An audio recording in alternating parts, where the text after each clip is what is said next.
Barbe Noire montre l'homme qu'il est. Il montre qu'il sait parler, convaincre. Teach a le sens du... Mais Teach, c'est obligé, là, la tchatch, wesh, il est trop fort. Wesh, Teach, c'est sûr. C'est sûr. En plus, il est très intelligent, il dort pas, donc ça fait de lui quelqu'un de ultra fort, mais vraiment très très fort.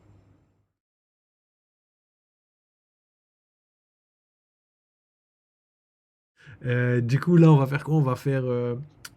On finit la petite analyse de l'épisode. De toute façon, je crois que j'ai tout dit. Et on lance une petite vidéo analyse de Ryo Sensei, la dernière qu'il a parlé. Et d'ailleurs, il va parler de Barbe Noire, ça m'éclate.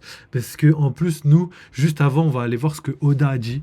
Parce que Oda a sorti des informations exclusives que vous n'aurez pas dans le manga.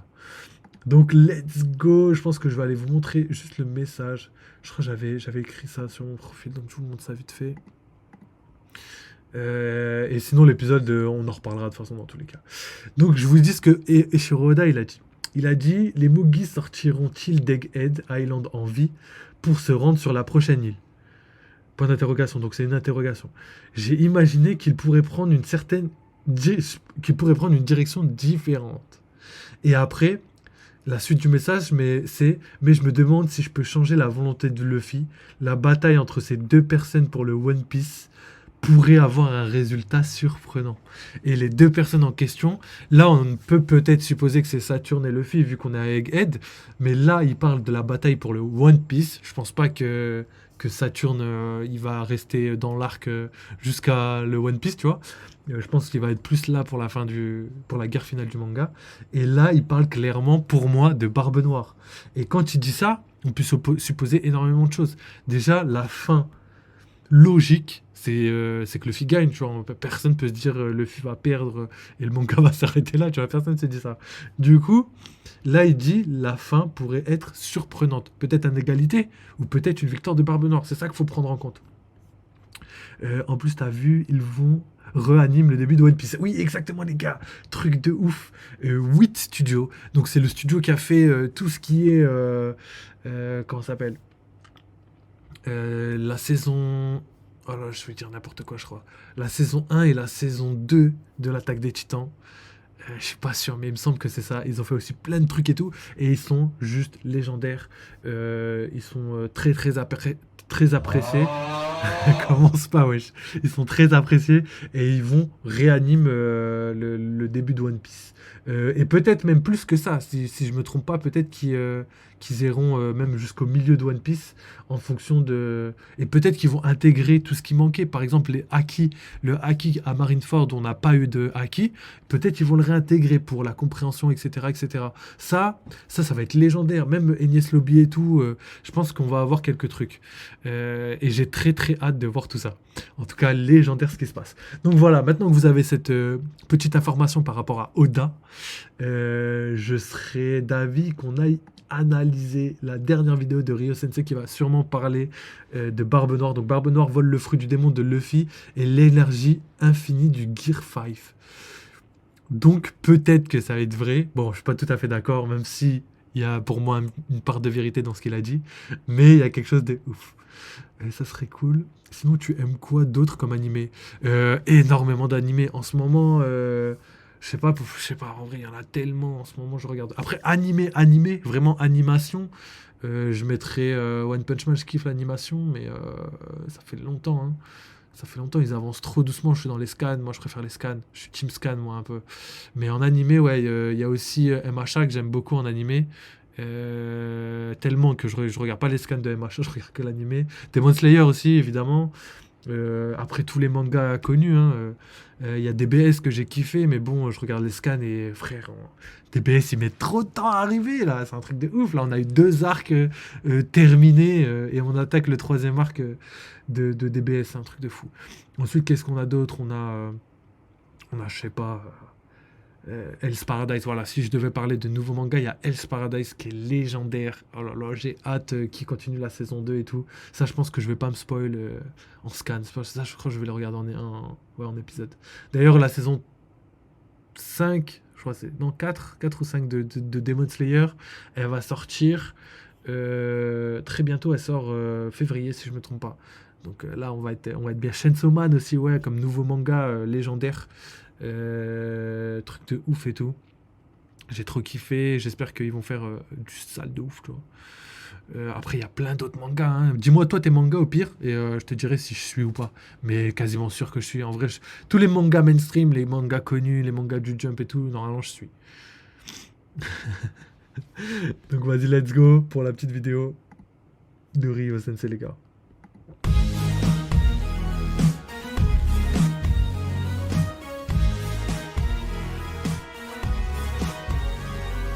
Mon perso préféré.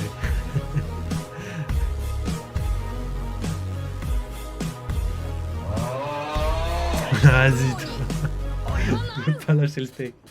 Barbe Noire est désormais une figure emblématique et redoutable du monde de la piraterie. De son vrai nom Marshall Ditich, il est connu pour sa nature impitoyable. Marshall Sa Ditich. stature imposante et l'aura qu'il dégage font de lui un homme menaçant pour les uns et charismatique pour les autres. Cet homme est unique car il peut manier deux fruits du démon. C'est une prouesse inédite dans le monde. Il a le fruit des ténèbres et le fruit des tremblements, qui appartenait jadis au grand Barbe Blanche, connu pour avoir été l'homme le plus fort du monde, le rival du roi des pirates, mais également un homme de Rox Dixebeck. La montée au pouvoir de Teach est marquée par une série de trahisons et de coups de force. Barbe Noire est un manipulateur et un stratège hors pair, qui sait jouer des alliances et des rivalités pour atteindre les sommets. Son ascension au rang d'empereur témoigne de deux choses, sa force et sa détermination. Bonjour à tous, ici c'est le Unique Sensei, j'espère que vous allez bien. Aujourd'hui on parlera de Barbe Noire, de son lien avec Luffy et d'un événement qui risque de changer beaucoup de choses, le vol du Nika Nika no Mi. Affrontement au sommet, acquis des rois, fruit du démon, trahison. Je rappelle que vous retrouverez chaque mercredi et chaque dimanche une vidéo sur la chaîne. Je me suis engagé à respecter le planning et je vais tenir mon engagement.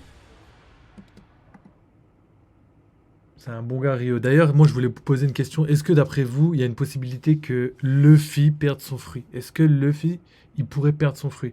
D'un côté, je me dis que c'est pas impossible pour une raison simple. C'est parce que Roger n'avait pas de fruit et il était quand même au sommet du monde.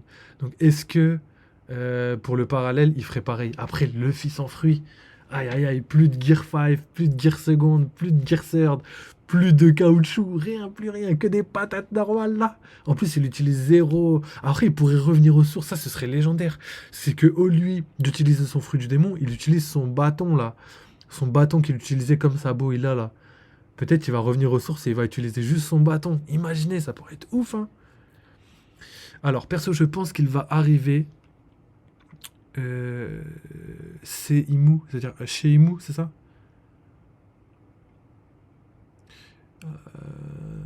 Imu va combattre Luffy et Imu devient gentil ou je sais pas, Barbe Noire arrive et défonce tout. Après, ça pourrait être un petit truc du genre. Moi, j'ai vu ça comment? En fait, Luffy, il est blanc, c'est le bien, etc. Et il représente un petit peu le yin et le yang. C'est Barbe Noire, il est noir avec son pouvoir des ténèbres noires et tout. Donc, les deux, ils ont un fruit qui sont complémentaires. Et moi, je me suis dit, peut-être qu'ils vont s'allier pour battre Im-sama, et qu'à la fin du manga, Barbe Noire va vouloir prendre la tête de Luffy parce que c'est la seule personne qui est apte à combattre Barbe Noire. Du coup, je me dis peut-être qu'ils vont s'allier au début et après qu'ils vont faire un combat entre les deux. Ça, c'est une possibilité, mais j'en suis pas sûr. Et d'ailleurs, peut-être que Barbe Noire, peut-être que c'est ça qu'Oda avait dit, que la fin du combat entre Barbe Noire et Luffy, c'est peut-être le fait qu'ils vont pas réellement combattre et qu'ils vont peut-être s'allier. Et ça pourrait surprendre tout le monde. Même si c'est pas vraiment sûr, étant donné qu'il a permis la capture de Ace. Après, Luffy part tout, donc voilà. Sukuna One Piece. Non, les gars, pas pour One. Perso, Sukuna, il a du flow, mais le flow, ça suffit pas.